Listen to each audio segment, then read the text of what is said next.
We're going to start right with our opening prayer. We go along each day trying to run our lives our own way, but sometimes forget we can let go and let God. But we do not let go, so we wonder why things aren't going the way we want them to go. We need to stop and ask, what does my world need?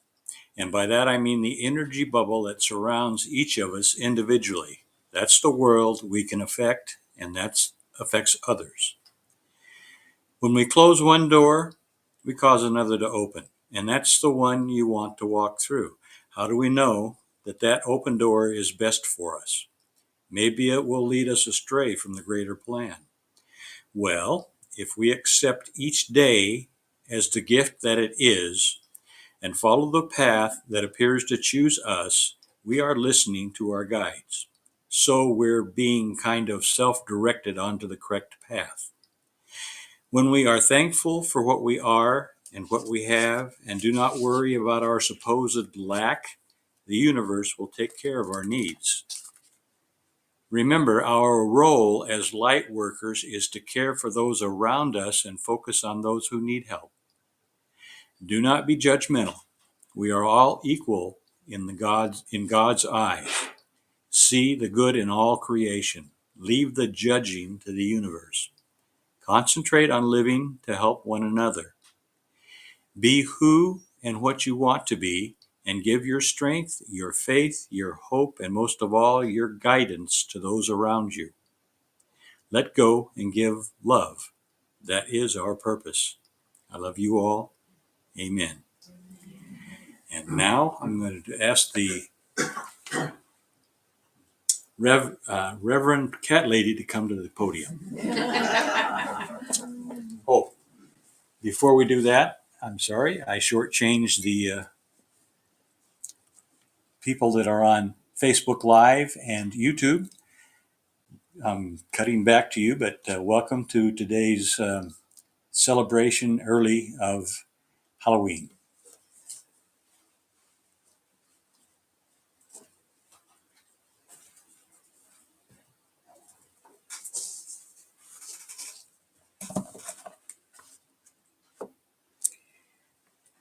Dick's prayer made me think of something I wanted to mention this morning. As we were driving down Lancaster to come to church this morning, I noticed that there was a man parked in the Safeway parking lot near enough to the road that I could see him in his little van. And he had coffee set up and cups to give out to those who needed a hot cup of coffee because it was a very cold night last night. Another person I saw was sleeping on the side of a hillway, blankets on the bottom of them with some kind of plastic over the top to try to keep the rain off. So it was very nice of this man. He was definitely a light worker. With that, let's go on to our message for this morning. I want to talk about traditions, but in particular, I titled this Halloween and the Day of the Dead, the Thinning of the Veil and Death. We find ourselves at this wonderful time of the year. I mean, it's beautiful. We call it autumn, we call it fall. The leaves fall. In fact, I see one right here on the carpet. And the colors are so alive, so brilliant at this particular time of the year. But you know what nature does? Nature takes the chlorophyll out of the leaves of the plants and it brings it down into the roots to sustain the plants for the long winter sleep. Many of those colors indicate chemicals that actually are very, very beneficial not only to the plants, but to us humans as well, that the plants contain. So that was a little aside from the herb lady part of myself. Our ancestors from all over the world celebrate this time of year. They celebrate with festivals and different carnivals and so forth. This morning, we are going to look at two festivals of celebration. We're going to look at Samhain, which is a tradition that comes out of Europe, in particular out of, I just lost the word for it. It'll come back to me. And the Day of the Dead, which is celebrated, of course, in Mexico and other areas of Spanish population. And we're going to begin with Samhain. It was celebrated at the start of winter. There were festivals that were held all over Europe. It was celebrated and honored to honor the dead, as the little film slip I showed you. And they were held around October 31st. One of these celebrations is known as All Hallows Eve, and it falls on the 31st of October each year. And as it pointed out in that, it was also later named the Witches' Sabbath. But that came about probably about the 20th century, is what it said in something I looked up. Witches, by the way, were never considered to be what they became considered after the Catholic Church demonized them. They were actually wise women who knew things about herbs and childbirth, or men even that knew special things. So I just wanted to point that out. We will, moving on. It is the day before All Hallows Day, or that 31st, also known as All Saints Day in the Christian calendar. The church traditionally held a vigil. All Hallows Eve worshipers fasted and prayers were given prior to the feast day, which was held on November 1st. Sorry. It's all right. I have a cough drop if you need one. No, it just looked out the cough. Oh, yes, we know how that goes, don't we, people? The following information is from Anne Franklin, author and creator of the tarot deck called Sacred Circle. She gives these points about the celebration. It was the start of winter and the Celtic New Year. Samhain, it isn't spelled like it's pronounced at all, is the pivotal point of the year when one year passes into another, very much like our New Year's celebration. So it was a celebration. One of the things I read about these celebrations is they usually would include plays that were put on by beings, humans that were called mummers. They also sometimes had jugglers or various things that would be involved. And of course, food, traditional foods were served. These all had to do with that celebration. And oftentimes, even in the days when we had, serfs, I'm trying to remember my history, when people were kind of enslaved to the earth by other people and so forth, they were oftentimes even given the holiday off. One of the films that we've watched several times was Downton Abbey. In Downton Abbey, the servants are given presents and allowed to have a festival celebration for different holidays. Well, that was true even way back in this day and age.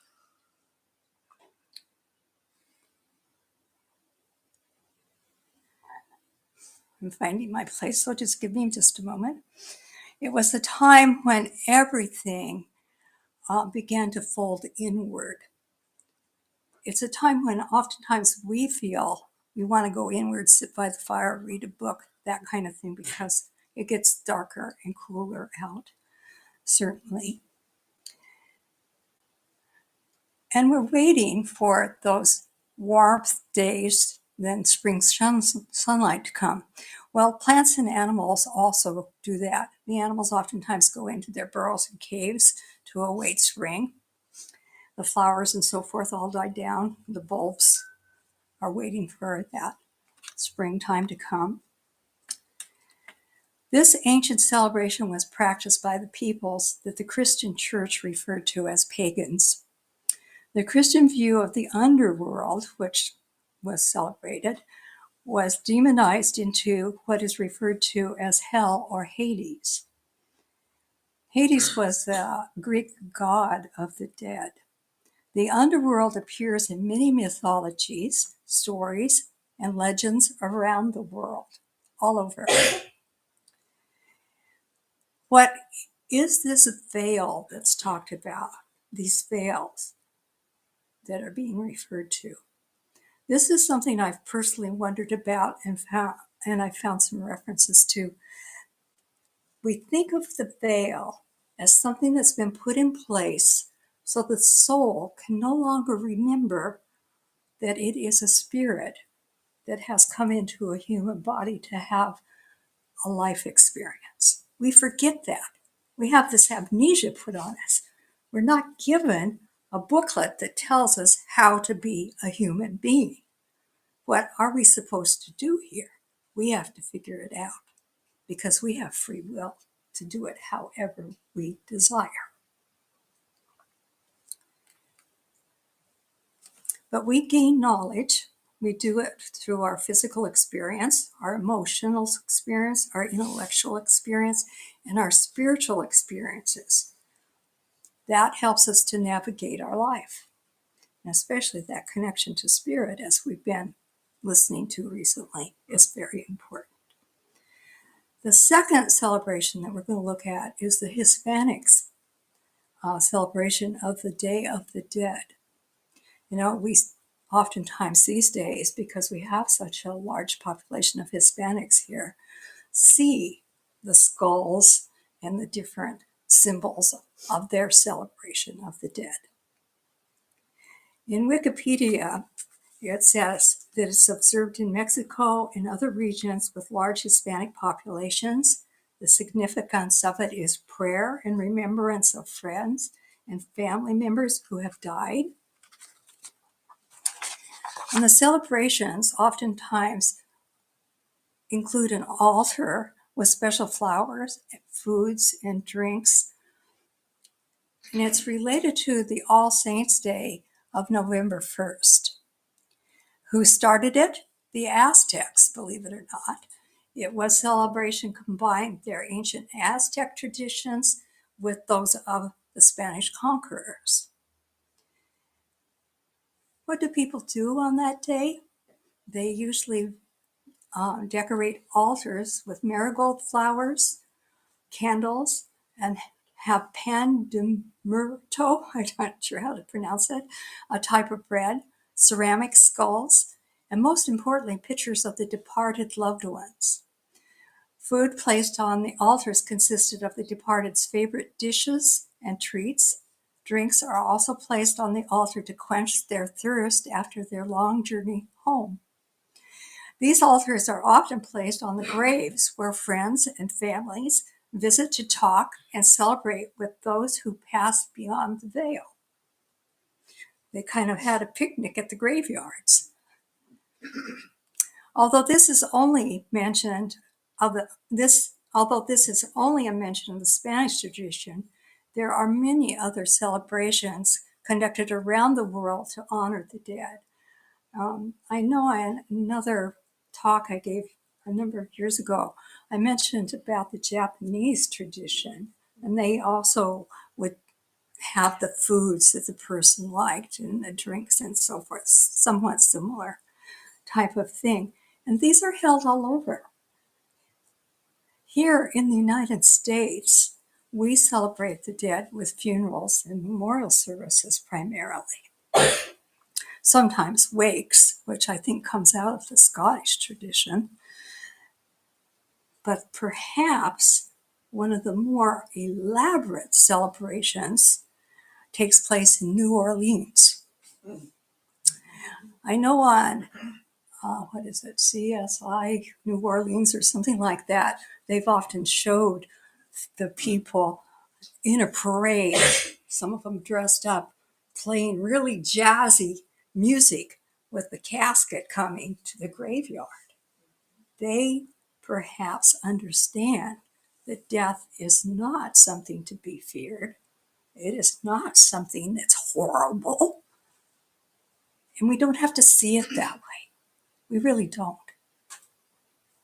You know, death is truly nothing more than taking off this flesh costume, putting it aside, and letting our spirit go forth until we again decide to put on a new one. That's how simple it is. Today, we're hearing through channels that in the future, we may no longer have to have physical death to leave this planet. We may be able to do it when we feel the need to change. Wouldn't that be something? And the new children that are coming in are supposedly going to be ones that will start that.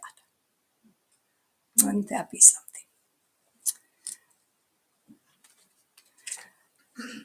Right here in the United States, we have brought this ancient tradition down into something we call Halloween.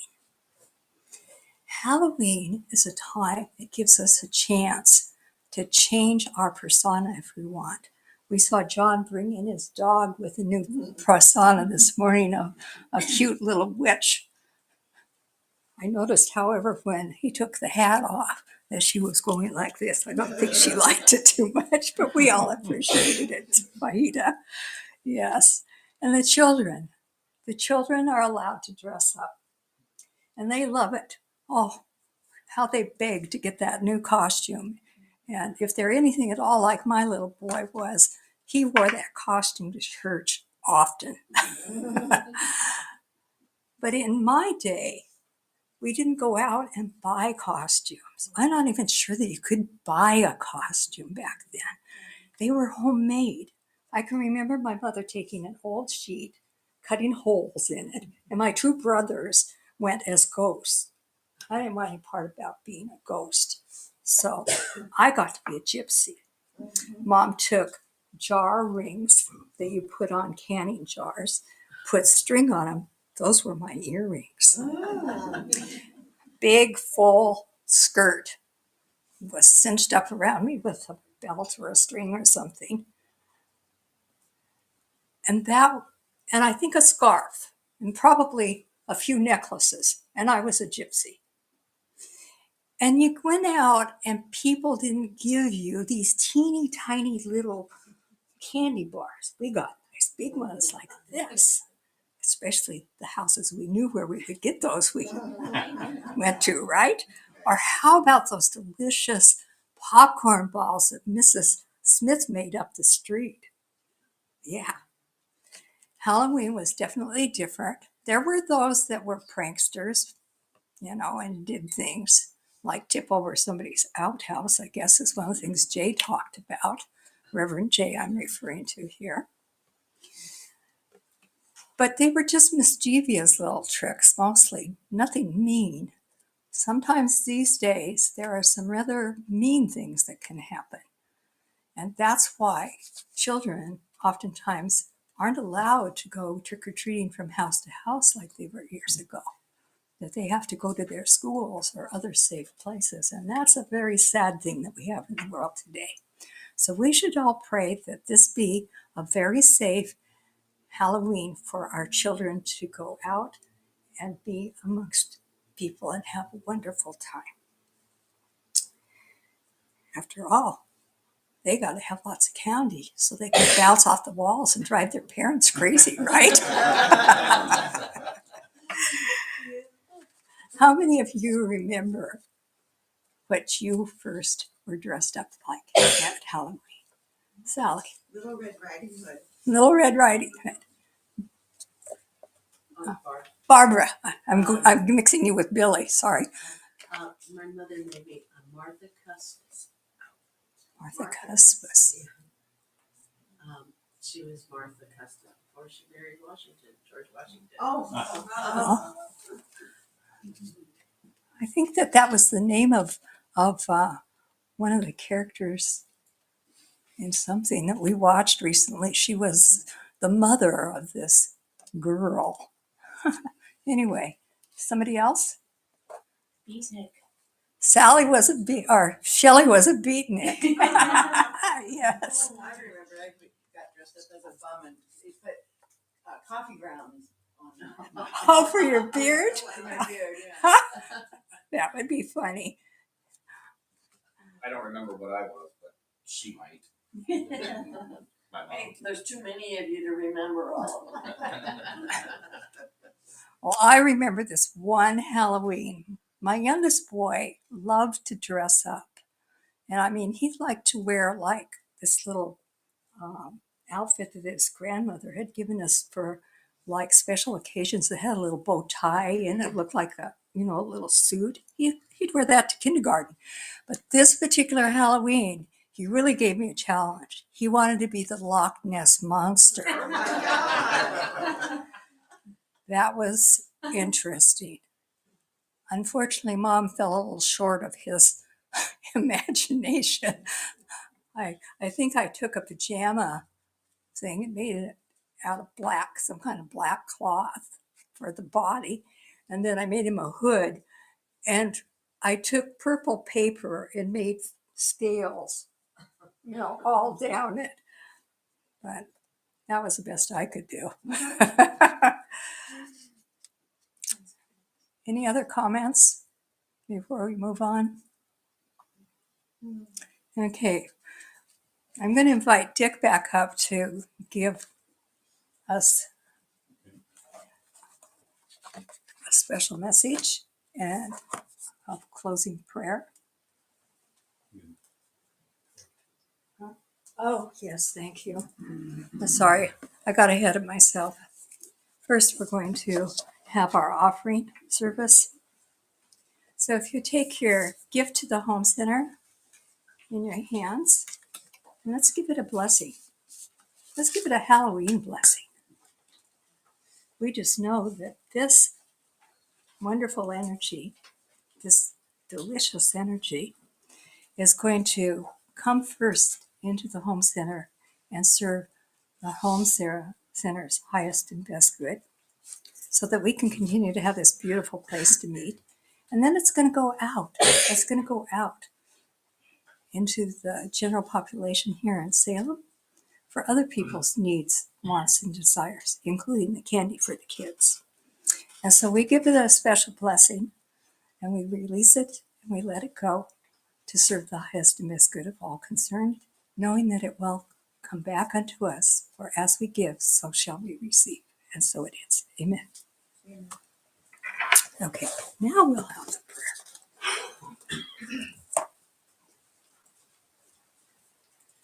If things seem discombobulated, they are. We are currently raising 15 kittens and have been. And 5.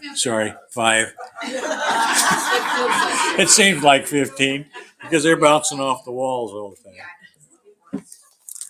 All right.